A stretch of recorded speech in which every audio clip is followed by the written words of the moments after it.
25 வருஷமா கேஜிஎஃப் பத்தி ஸ்டடி பண்ணிக்கிட்டு இருக்கு. எதுக்குன்னா ஏதோ ஒரு நாள் உங்க மாதிரி லீடர் வந்தா அவன் பத்தி தெரிஞ்சுக்கிட்டு ஆக்ஷன் எடுப்பீங்க.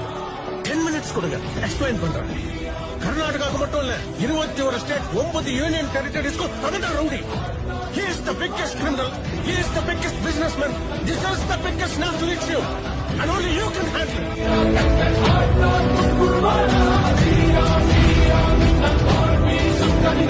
it.